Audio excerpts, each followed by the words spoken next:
Hi everyone, I'm Manashin Pranavid. And I'm Alina Hatia, and welcome back to this week's episode of Global 420. So this week we're going to be going into another deep dive of 4 different companies. We're going to be doing Duolingo, Netflix, GoPro, and Patagonia. So let's get started. Okay, so I'm going to start off with Duolingo. And Duolingo, it's a very unique story because it went from a university research project to a global education company.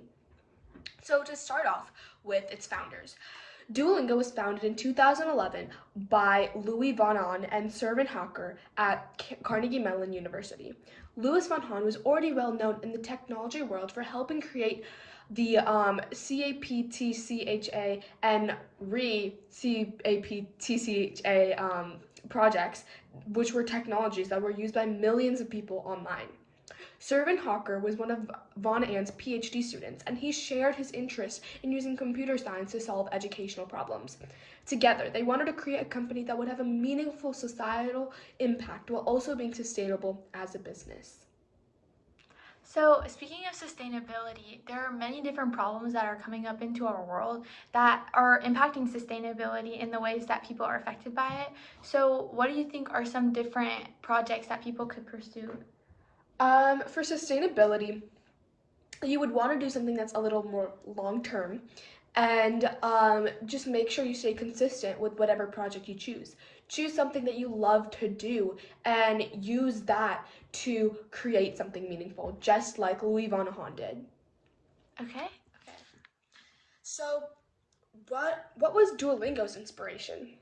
Well, Louis von Ahn grew up in Guatemala City, where he firsthand saw how access to education often depended on families' financial resources. He noticed that learning English could dramatically improve a person's opportunities for higher education and better paying jobs. However, many language learning programs were expensive and unavailable to provide to people in lower income communities. This led him to ask a simple but powerful question. How can we provide high quality language education to everyone for free? And unlike many startups that have been chasing profits, Duolingo began with a mission to increase access to education worldwide. Do you think that it's important to prioritize people's benefit over profit? Yes, definitely.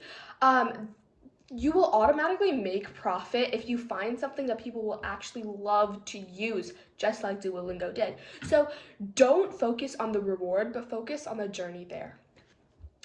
Okay, so the original business idea was that the founders initially believed that they could solve two problems at once: language education and translation. Their first concept was to have users learn a language while helping translate website articles and documents. Companies would pay Duolingo for translation services, and that revenue would fund free language education. The idea attracted attention because it combined learning with productive work in a way that had rarely been attempted before. Although this translation model was eventually replaced, it helped the company gain early interest from investors and the media. So there's a lot of different ideas here. They're introducing different types of technology and different learning skills. So how do you think that a student can gain confidence when they're trying to do something completely new than what's already out there? When a student is picking up something like that is completely new, they can come up with a unique idea about something that they're interested in. So even if a company has a similar idea, um, by going more specific and deriving something that the company doesn't have, that can make it more unique. So building is very important. Yes. Speaking of building, let's talk about building the product. The founders focused heavily on research and the data to understand how people learn languages most effectively. Instead of requiring users to sit through long lectures or memorizing vocabulary lists, they designed lessons that were short, interactive, and engaging. Lessons could be often completed in just a few minutes, making it easier for busy people to fit learning into their daily lives. The app emphasized frequent practice rather than long study sessions. Every aspect of the learning experience was tested and refined using user data and the feedback. And I think that's very important that we're saving time because in today's world, so many people have so many different plans and they're doing all of these different things at once. So making sure that your website is not only helpful, but that it's also convenient or anything that you're doing is very essential. So, how did they innovate this product? Well, one of Duolingo's most important innovations was the use of gamification, which applies game mechanisms to non-game activities. Users earned experience points, XPs, unlocked new levels, and received rewards for completing lessons. The app introduced leaderboards that allowed learners to compete with friends and other users. Progress bars, achievements, and visual feedback create a sense of accomplishment for every lesson. These features helped keep users motivated and make language learning feel less intimidating. The company discovered that the people were more likely to continue learning when the experience felt fun rather than academic. And I think that that's very important that we're making sure that things are engaging, especially if you feel passionate about school or you feel passionate about education. Making sure that these platforms or these services that you're giving are also entertaining because people, their attention spans are decreasing. And I think that it's very important that we have entertainment as well. Duolingo launched publicly in 2012 and quickly attracted millions of users. The fact that the platform was completely free helped make it stand out from its competitors. As smartphones became more common, Duolingo's mobile app allowed people to learn from virtually anywhere. So, by using these features, Duolingo was able to grow rapidly and come and be a staple in every single person's daily life. And it really helps attack that language barrier and help people learn a lot faster. Yeah, I agree. Okay, so another thing that they used was their mascot, the Duo Owl. Um, It started as a friendly character meant to encourage users to continue learning, but over time, the company developed a humorous online personality for the mascot. Social media posts jokingly portrayed Duo as aggressively reminding users to complete their lessons. These jokes became internet memes and significantly increased the company's visibility.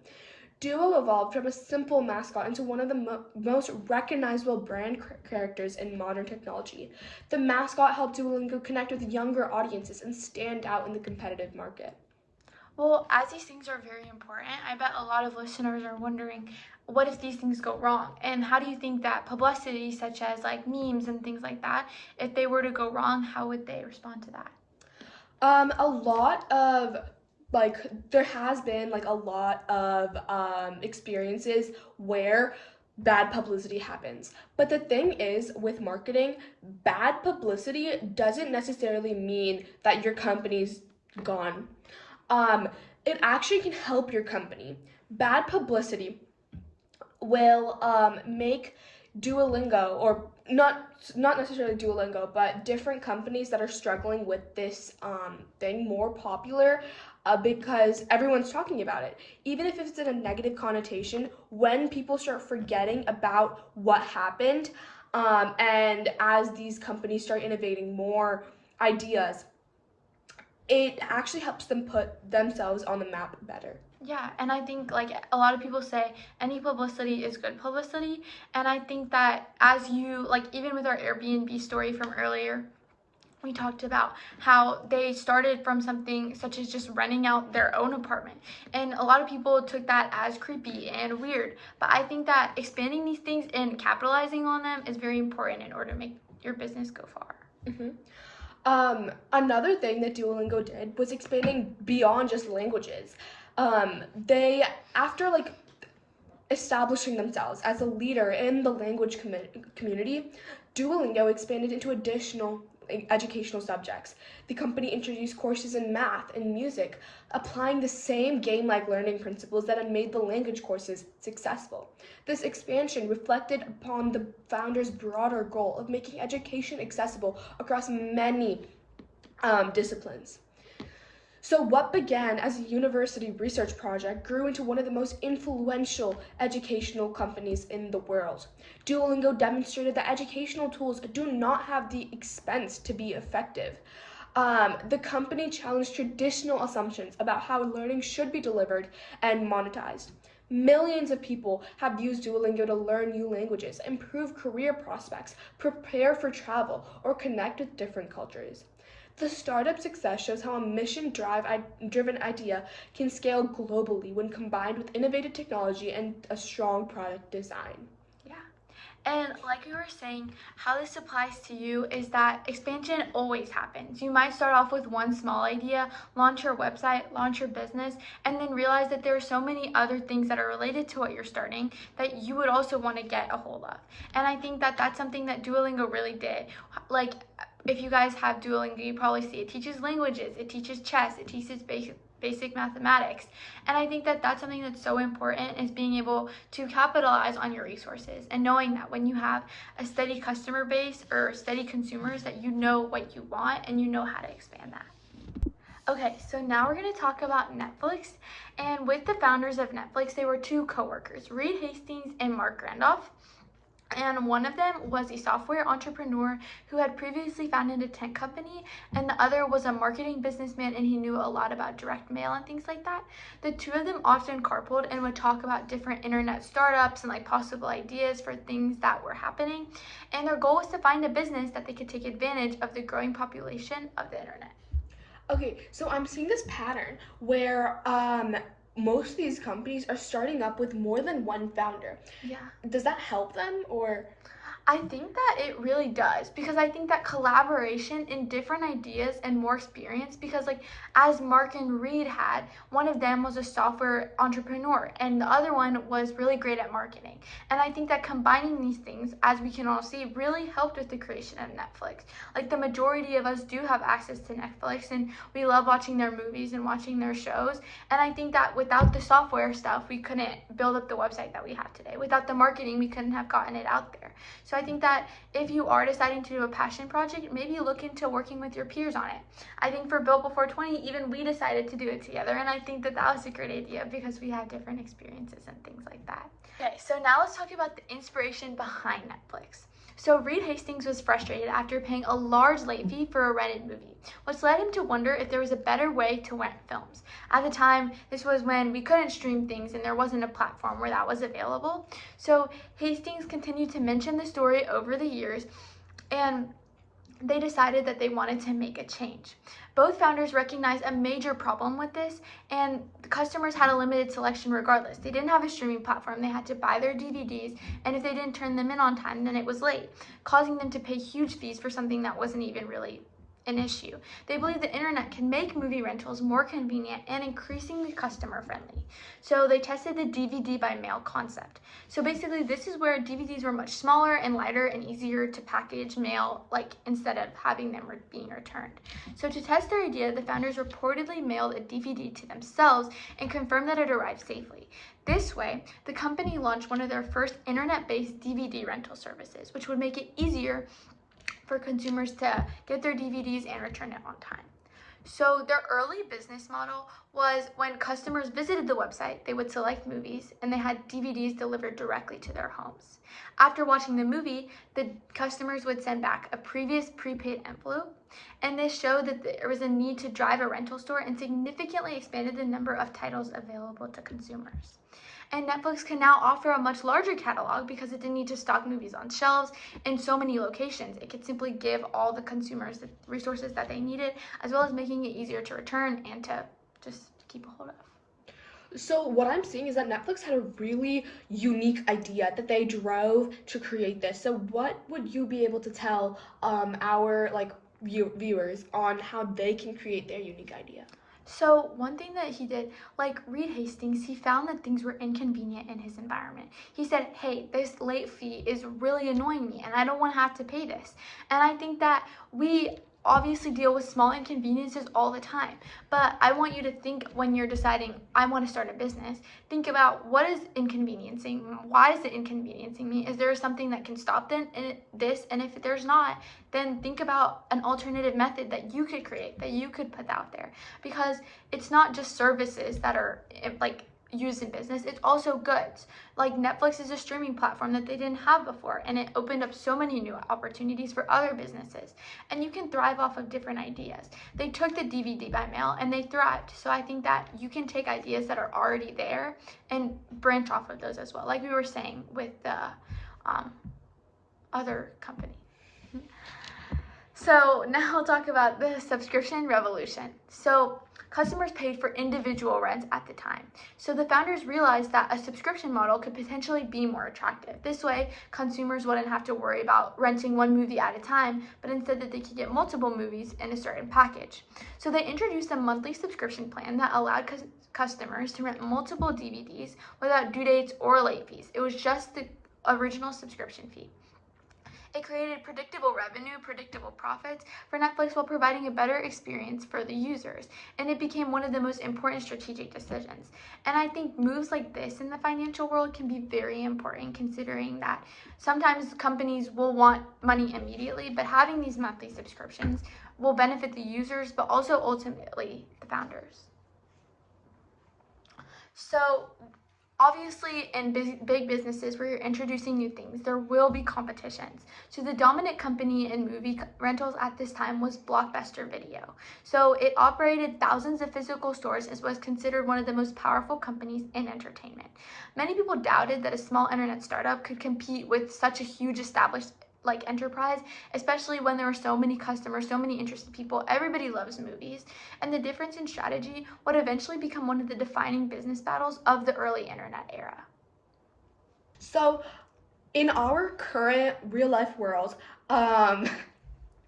there is the uprising of AI, which is very similar to when the internet was rising. Yeah. So, what would you tell our viewers on what they should do now to do the same thing that Netflix has done? Yeah, I mean, everybody's struggling with AI. There's so many bots and so many different kinds of things that are happening. But I think that ultimately one of the big points that people have been making, entrepreneurs have been making, businesses have been making, is that human relations, human emotions are ultimately the most important. So being able to create businesses, marketing businesses based off of pathos, logos, ethos, all of those humans connections that we have are so crucial in the business world. And I think that AI doesn't have that. Robots don't have that. And that's something that you have the upper hand with and something that you can expand on. And don't take it as the fact of oh, now that AI is a thing, I just have this huge competitor.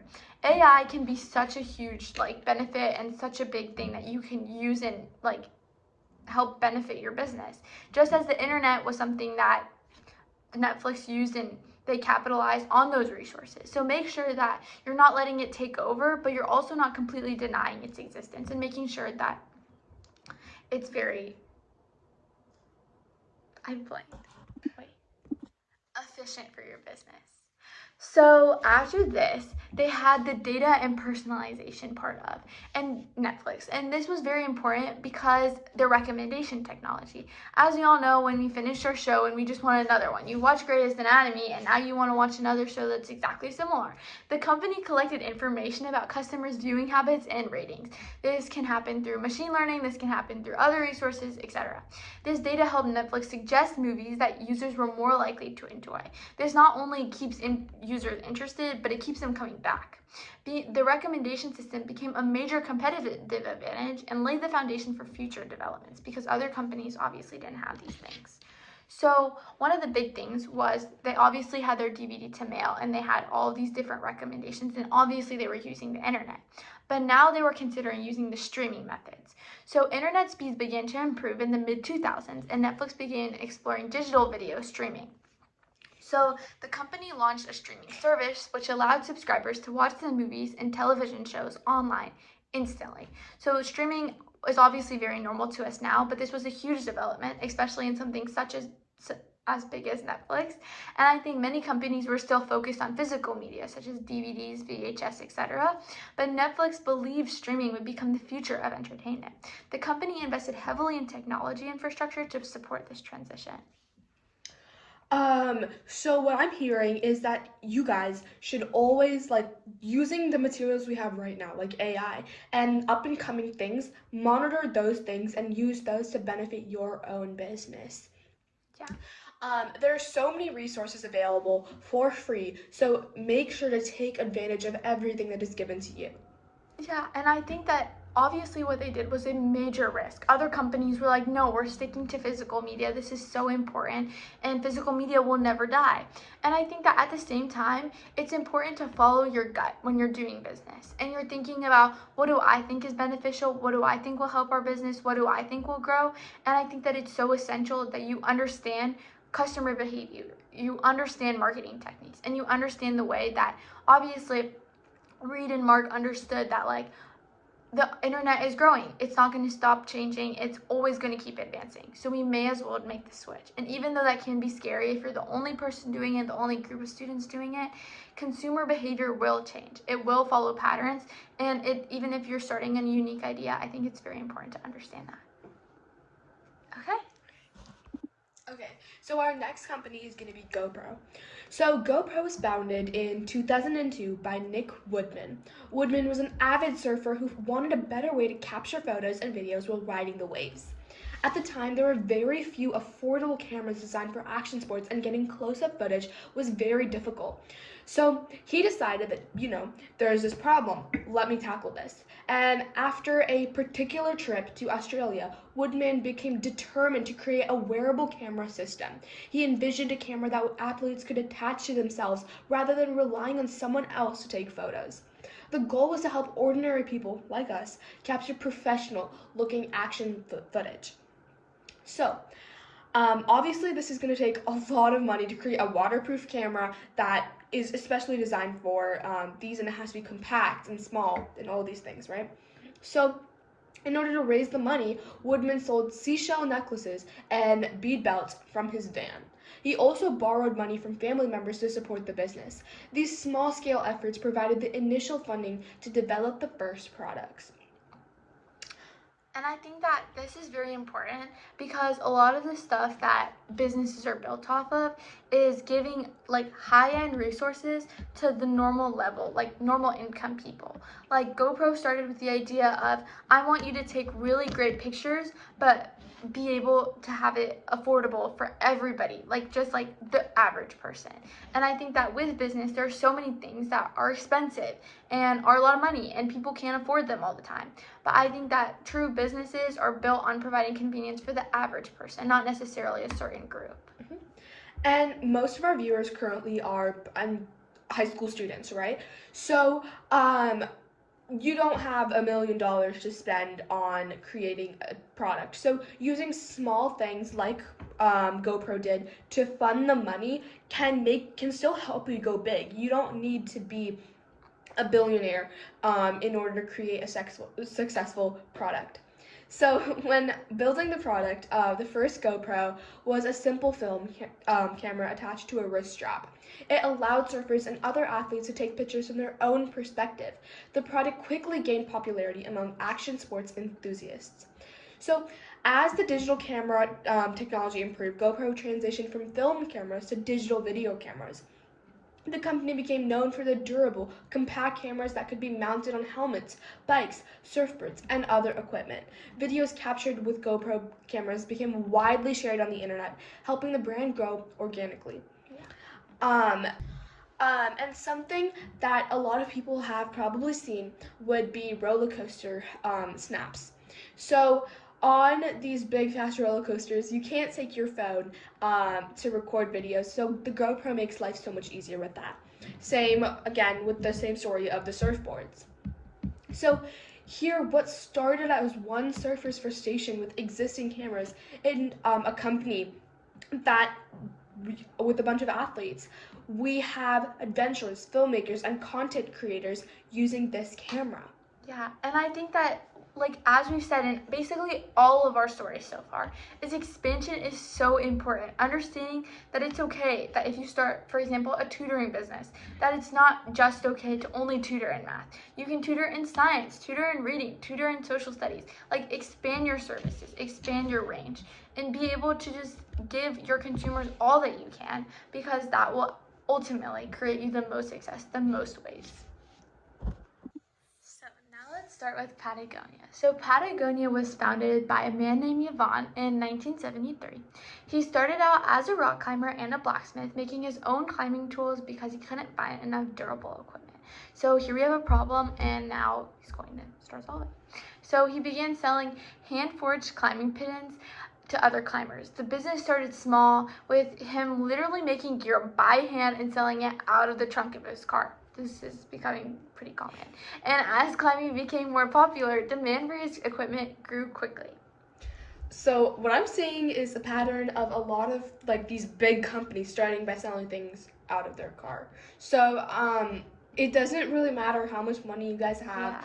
Go out and use your ideas to start a successful business. Yeah, like not everybody is a Nepo baby. Like it's okay. And like I think that people get scared because they don't have as many networking connections, or they don't have as much money, or like they don't have like a stable founded idea. But I think that it's okay to try different things. Like make your own stuff and sell it in the trunk of your garage. Like I think that growth is really important no matter how you start. So now there was a shift in direction of what Yvon wanted to do, and he noticed that they were damaging rock faces. So he stopped selling them, and he pushed for more environmentally friendly climbing gear. So this is part of one of the major business ethics, and this is like corporate or social responsibility, specifically environmental responsibility, and making sure that you're doing this as you're starting a company and being able to ethically resource and ethically pull back. Even if the things that you're making need to be changed, do that, because consumers will ultimately be more attracted to these things. And the decision reflected a major shift towards sustainability, as I was saying before, even if it hurts short-term profits, because ultimately there will be a switch in your consumers just as there was a switch in your product. So the brand now begins to grow. The company expanded into outdoor clothing and equipment designed for durability and environmental responsibility. Patagonia became not only known just for their quality gear, but for its strong environmental values. If you want to be known for anything as a company, be known for something good, whether it's environmental, whether it's philanthropic, whether it's ethically, just be moral. And I think circling your company around good values is something that's a core concept. Yeah. So now we're going to talk about the growth. So it also, as we all know, they sell clothing, they sell jackets, and we wear them during the winter time all the time. Make sure that it's available for everyone. Make sure that your things are universal, and their unique business philosophy is what really makes Patagonia special. They famously encourage customers to buy less and repair their clothing instead of replacing it. Now, this might seem so weird considering that clothing's always buy more of our stuff, we'll give you a coupon code, all of these things. But Patagonia having the idea that you can have minimal items while still benefiting yourself and benefiting companies is a really big thing that attracts people towards them. And I think that sometimes people get confused in the idea of, I need more clothes, I need more this, I need more that. But I think Patagonia's idea of having minimalistic clothing and having minimalistic closets is so important in towards conservation efforts, and that really makes them stand out to other people.